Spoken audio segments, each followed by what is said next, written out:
कहानी की शुरुआत में हम एक से मिलते हैं, इंसु नाम का लड़का जिसके पास क्षमता है भूत प्रेतों को देखना, और एक रहस्यमयी बात है लॉकेट जो स्वचालित रूप से घूमना शुरू कर देता है। एक फोन के बाद आत्माओं की उपस्थिति में उसकी मां के साथ कॉल करें लॉकेट घूमता है।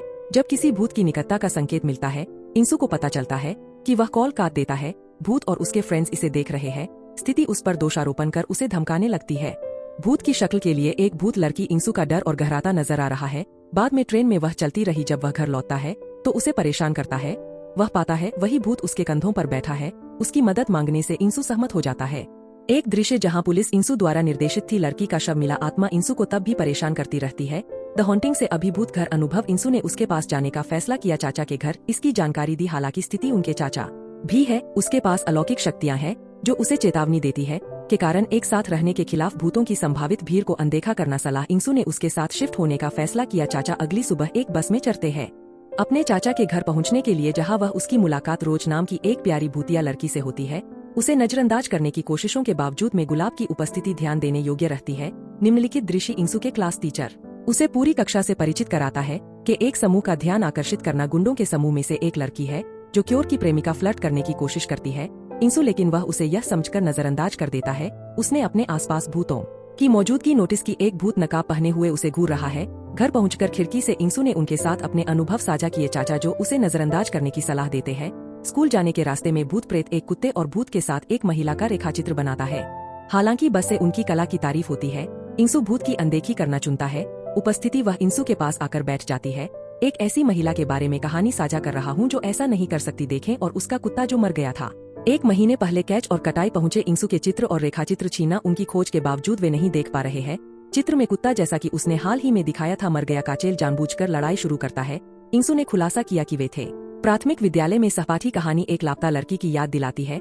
इंसु के साथ यंग नाम का दावा किया गया कि वह बोलती थी। उसे कहा कि वह पानी के भीतर थी और वर्तमान कीटों में सांस लेने में असमर्थ इंसु को उससे दूर रहने की धमकी देता है।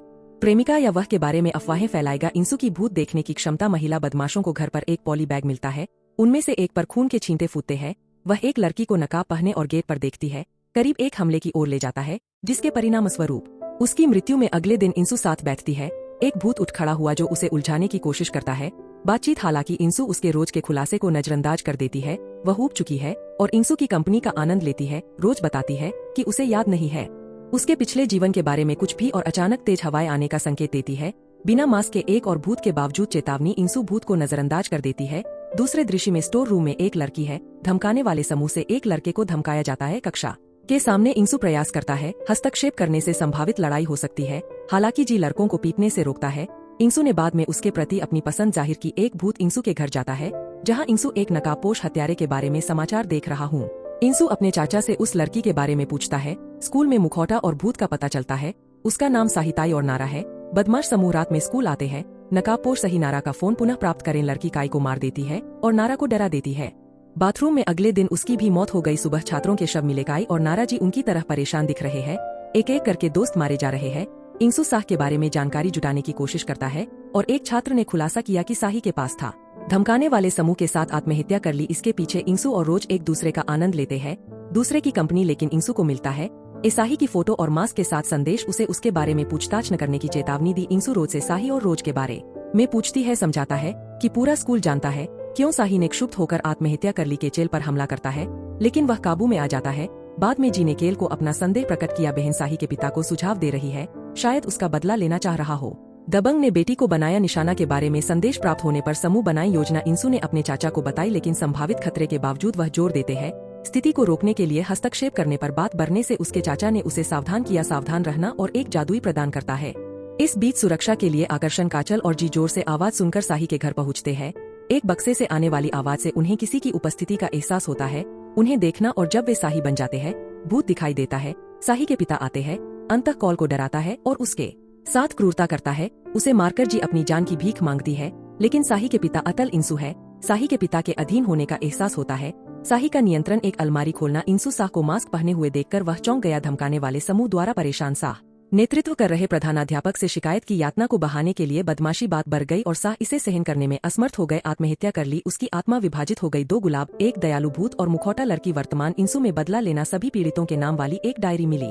प्रधानाध्यापक इंसु को छोड़कर अन्य को काट दिया गया। उसे बुलाते हुए स्कूल की ओर दौड़ता है। चाचा शाही का अंतिम संस्कार करेंगे। स्कूल के प्रधान शिक्षक रोज को देखते हैं।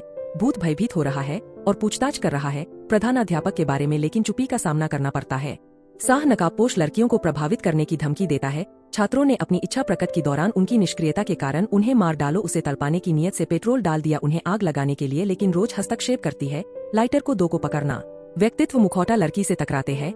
इस बीच इंसू के अंकल ने रोज पर कब्जा कर लिया। शाही के अंतिम अधिकार और शाही का प्रदर्शन करता है। आत्मा प्रधान शिक्षक के शरीर को छोड़ देती है। जादुई ताले का उपयोग करके जांच की जाती है। गुलाब की उपस्थिति इंसू को समझाने की कोशिश करती है। शाही ने उसे एक नोटबुक दी। फ्लैशबैक में शाही का घर और शाही बचपन के दोस्त थे जो प्यार करते थे। वर्तमान इंसू में एक दूसरे नहीं पहचानने के लिए शाही से माफी मांगी। उसके चाचा का जादुई चाकू चमकता है। शाही को मारने का मतलब था, लेकिन इंसू शाही कुछ नहीं बिगाड़ सकता। शाही मार डालता है। खुद इंसू शाही की आत्मा से माफी मांग रही है। इंसू के साथ बिताए पलों की यादें ताजा हो गई। अगले दृश्य में छात्र श्रद्धांजलि अर्पित करते हैं।